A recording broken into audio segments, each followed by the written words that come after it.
పహల్గామ్ లో అటాక్ జరిగినప్పటి నుంచి అందరూ ఇండస్ వాటర్ ట్రీటీ గురించి మాట్లాడుకుంటున్నారు కదా. అయితే ఈ ఇండస్ వాటర్ ట్రీటీ ఎక్కడి నుంచి వచ్చిందో తెలుసా? మనందరం పంజాబ్ అని పిలుచుకునే ఈ రాష్ట్రంలో 5 నదులు కలిసి ఒకే నదిలా ప్రవహిస్తాయని మనందరికీ తెలుసు. కానీ నిజంగానే ఇక్కడ ఇప్పటికీ 5 నదులు కలిసి ప్రవహిస్తున్నాయి అనుకుంటున్నారా?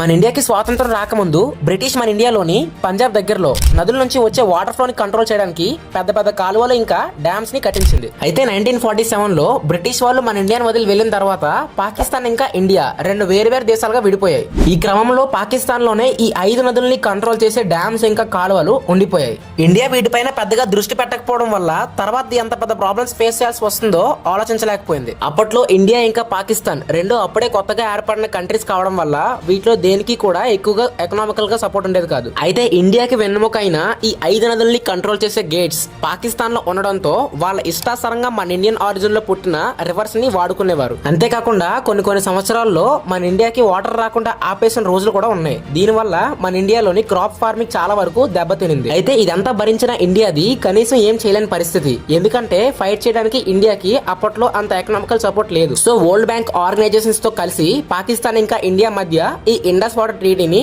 అమలు పరుచుకున్నారు. అది కూడా ఎలానో తెలుసా? ఈ 5 రివర్స్ నుంచి వచ్చే వాటర్ లో 30% మన ఇండియాకి, అలానే 80% పాకిస్తాన్ కి వెళ్లేలా డీల్ కుదుర్చుకున్నారు. అప్పట్లో చేసేదేం లేక మన ఇండియా ఆ డీల్ కి ఒప్పుకుంది. అయితే ఇప్పుడు ఇండస్ వాటర్ ట్రీటీని రద్దు చేయడం వల్ల పాకిస్తాన్ కి ఎంత నష్టం వాటిల్లుతుందో మనందరికీ తెలుసు. అందుకే అంటారు, ఎవరు చేసిన కర్మకి వాళ్ళే తగిన ఫలితం అనుభవిస్తారని. ఇప్పటి వరకు ఇండస్ వాటర్ ట్రీటీ ఉండడం వల్ల పంజాబ్ లోని 2 నదులు మాత్రమే ప్రవహించేవి. అవి కూడా రవి ఇంకా సట్లెజ్ నదులు మాత్రమే. అలానే బీస్ రివర్ కూడా ప్రవహించేది. కానీ ఇది సీజనల్ రివర్ అవడం వల్ల సమ్మర్ లో వాటర్ ఫ్లో చాలా వరకు తగ్గిపోయేది. అయితే ఇప్పుడు ఈ ట్రీటీని రద్దు చేశాం కాబట్టి 5 నదులు కలిసి ప్రవహించే రోజు దగ్గరలోనే ఉండొచ్చు.